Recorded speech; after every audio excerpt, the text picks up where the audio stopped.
కరవమంటే కప్ప కోపం, విడవమంటే పాము కోపం చందంలో తయారవుతుంటుంది రాజకీయం అన్నట్టు. దానికి ఇది అధికారంలో ఉన్నటువంటి వాళ్ళ పరిస్థితి. ఉల్లిపాయల ఎగుమతి నిషేధించింది కేంద్ర ప్రభుత్వం, ఎందుకంటే సాధారణ ప్రజలకి ఉల్లిని అందుబాటులో ఉంచడం కోసం. దాని మీద ఉల్లి రైతులు ఆగ్రహించారు, ప్రభుత్వాన్ని గద్దెదించేయడానికి రెడీ అయ్యారు. తక్కువ రేటుకి ఉల్లి ఇస్తున్నది కదా అని ప్రభుత్వానికి ఈ ప్రజలు ఓట్లేస్తారంటే వెయ్యరు. వాళ్ళు కలిసితో నెగిటివ్ ఓట్లేసే పరిస్థితి. దాంతో ఎలక్షన్స్ ముందు ఉల్లికి సంబంధించినటువంటి ఎగుమతుల మీద నిషేధం ఎత్తేశారు. ఇప్పుడు ఉల్లిపాయ ధరలు దోల తీరిపోతుంది. మరొక వైపున నూనెలకు సంబంధించి మన దేశంలో ఉన్నటువంటి పరిశ్రమలు, మన దేశంలో ఉన్న రైతులను ప్రోత్సహించడం కోసం విదేశాల నుండి వచ్చేటటువంటి నూనె మీద భారీ పన్నులు వేస్తూ వచ్చారు ఇంతకాలం పాటు. దానివలన మన దేశంలో ఉన్నటువంటి నూనెకి కీ అయింది. అయితే ఈ మధ్యకాలంలో మనం ఇతర దేశాల మీద డిపెండ్ అవ్వడం వల్ల అది లేకపోయేటప్పటికీ ఇబ్బంది ఎదురవుతుంది, సప్లై ప్రాబ్లం వస్తుందని భావించి ఇప్పుడు ఆ దిగుమతి పన్నుని తగ్గించారు.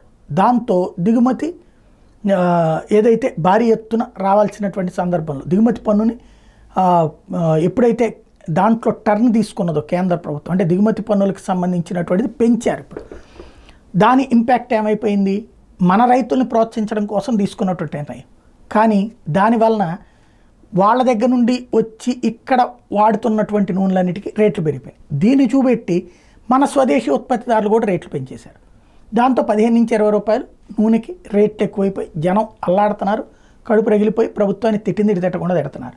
ఇప్పుడు అట్లాంటిదే బియ్యం కూడా. ఇంతవరకు కూడా బియ్యం ఎగుమతుల్ని నిషేధించారు, ఎందుకంటే భారతదేశంలో బియ్యం అవసరమైనది వాడిన తర్వాతనే. అయితే బాస్మతి కాకుండా మిగతా బియ్యాల మీద ఎగుమతుల మీద ఉన్న నిషేధం ఎత్తేసారు. ఎందుకంటే రైతులు ఈ బియ్యం ఎగుమతులు లేకపోవడం వల్ల రైతుల దగ్గర నుంచి దళారీల కొంటల కాకపోతే రైతులకు గిట్టుబాటు కాక ఇబ్బంది పడుతున్నారు అన్నటువంటి కోణంలో చేసింది.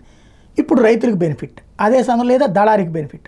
ఈలోపు పబ్లిక్ వచ్చేటప్పటికి బియ్యం రేట్లు అదిరిపోతాయి. ఇప్పటికే బియ్యం రకాలైన సోనా మసూరి, హెచ్ఎంటీ, జై శ్రీరామ్, బీపీటీ రకాలు, తెలంగాణ సోనా వంటి మేలిం బియ్యం ధరలు ఏకంగా 60 నుంచి 70 రూపాయలకు చేరుకునే.